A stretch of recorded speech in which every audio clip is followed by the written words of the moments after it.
संपूर्ण वेदमय है। भगवान विचार करते हैं हम वेद मार्ग का कभी परित्याग तो कर ही नहीं सकते हैं। दूसरे हाथ में चक्र है, क्योंकि एक हाथ तो खाली करना पड़ेगा इस गजेंद्र को बचाने के लिए, दूसरे में सुदर्शन चक्र है। भगवान विचार करते हैं ये सुदर्शन चक्र चक्रराज तो निरंतर भक्तों की रक्षा करने वाले हैं, इनका भी परित्याग करना उचित नहीं है। भगवान के तीसरे हाथ में कौमुदी गदा है। जो सीधे साधे सरल भक्त हैं उनके लिए तो सुदर्शन ही पर्याप्त हैं, लेकिन कुछ जो टेढ़े मेढ़े भक्त होते हैं ना, उनके लिए भगवान की कौमुद की गदा फिर काम करती है। भगवान ने कहा इसका भी परित्याग करना उचित नहीं है। चौथे हाथ में भगवान के कमल पुष्प था। भगवान ने कहा चलो इसको छोड़ दे, फिर धारण कर लगे। और जैसे ही उस कमल पुष्प को छोड़ा, गजेंद्र परेशान था, कुछ मिल जाए तो भगवान को समर्पित कर दिया जाए। वही भगवान वाला कमल पुष्प इसकी सुंड में आ गया। और भगवान का ही, संसार में कोई वस्तु भगवान से परे है ही नहीं है। तेरा तुझको अर्पण क्या लागे मेरा, बस भगवान को समर्पित कर दिया। भगवान तो प्रसन्न हो गए। भगवान तो कहते देखो कोई बात नहीं, पत्रम पुष्पम फलम तो यो में भक्त्या प्रेक्षति। देखो हमारे सामने खाली हाथ मत आओ, नहीं कुछ मिलता है पत्र ही है, कोई पत्ते लाके समर्पित कर दो। ये नहीं मिले तो आमे का पत्र समर्पित कर दो। भगवान पहला कहते हैं पत्रम, और चाहिए भगवान को तुलसी दल समर्थ तुलसी पत्र जरूर चढ़ाना चाहिए, क्योंकि बिना तुलसी दल के भगवान की पूजा संपूर्ण नहीं मानी जाती है। उसके बाद पुष्पम कहा, दूसरा पुष्प है। ये भी नहीं कहा कि पत्र पुष्पम फलम तो सब कुछ लाके इकट्ठे चढ़ाओ, एक पत्ता भी मिल जाए चढ़ा दो हम प्रसन्न हो जाएंगे, एक पुष्प भी मिल जाए। ये नहीं कहा भगवान ने कमल का पुष्प लाओ कि गुलाब का पुष्प लाओ, अरे नहीं कुछ मिलता है। जो भी पुष्प उपलब्ध हो जाए वही लाके भगवान को समर्पित कर दो। तोयम माने जल होता है, भगवान को जल सर दिया जाए। एक आवश्यक नहीं गंगा जल ही लेकर के आओ, सरजू का जल, जमुना का जल, जो भी जल आपके पास उपलब्ध होए भगवान को समर्पित कर दिया जाए। भगवान कहते हैं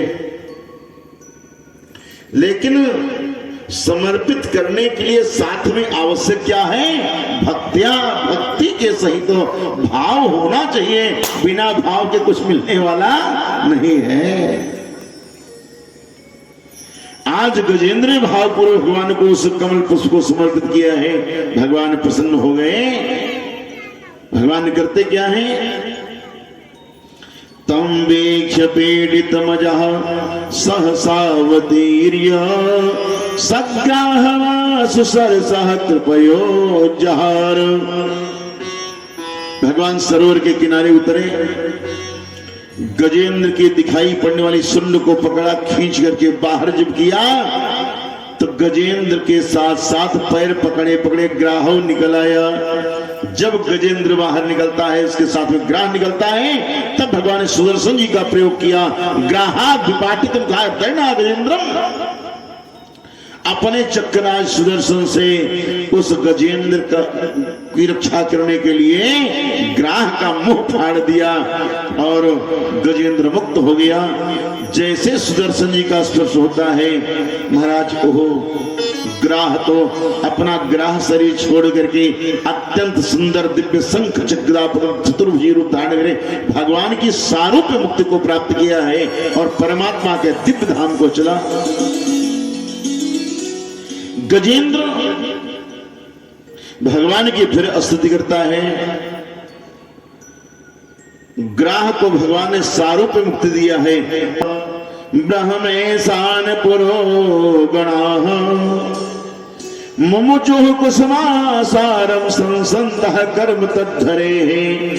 भगवान के इस कार्य पर आकाश मंडल में विराजमान होकर के जितने भी देवतागण सबने फूलों की वर्षा करी है।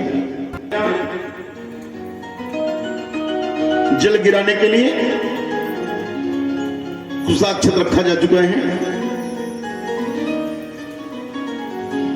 तब तक शुक्राचार्य के नेतृत्व में शुक्राचार्य तो नहीं, राजा रुको रुको रुको, क्या करने जा रहे हो, पकड़ लिया।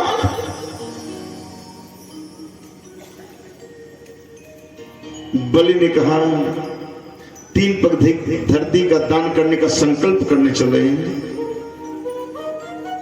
शुक्राचार्य का पहचानते कौन है?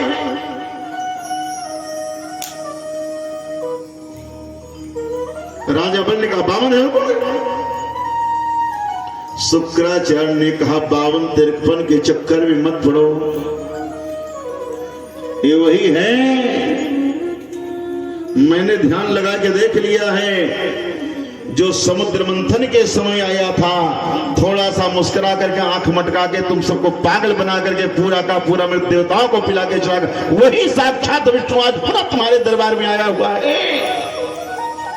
एस वैरोचने साक्षात भगवान विष्णुरप्यः कश्यपादितेर जातो देवानां कार्य साधकः। आज फिर वही आ गया है, और अगर तुमने इसकी बात मान ली तो तुमको बर्बाद करके छोड़ेगा, तो कहीं का नहीं रह जाएगा।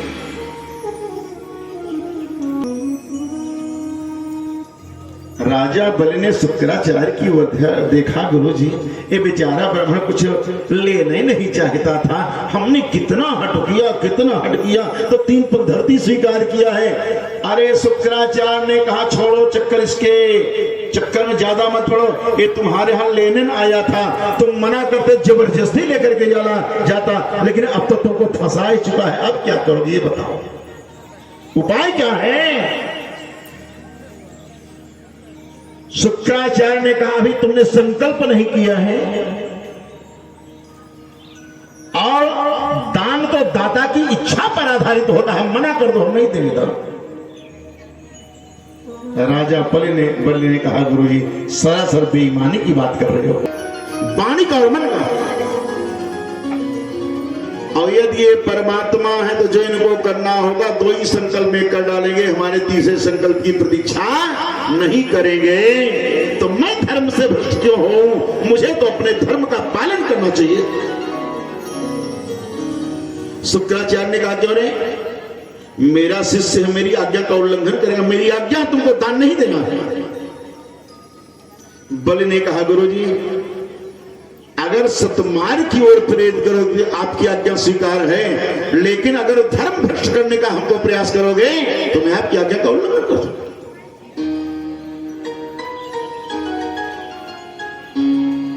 शुक्राचार्य ने कह दिया मेरी आज्ञा का उल्लंघन करना चाहता जा तू, राष्ट्री तुझको छोड़ करके चली जावे, लक्ष्मी तुझको छोड़ के चली जाए। बलि ने कहा चाहे जितने कहते हैं, हमको तो लग रहा है आप साक्षात आदि नारायण हो, कोई संसार का महत्वपूर्ण काम करने के लिए आपने अवतार धारण किया है। भाष्यकार श्री रामानुज स्वामी जी महाराज की। सब लोग अपनी जगह पे बैठ जाएं, कार्यकर्ता लोग सबके पास आरती प्रसाद लेके जा रहे हैं, बिना आरती प्रसाद कोई जाएंगे नहीं। पुष्पांजलि।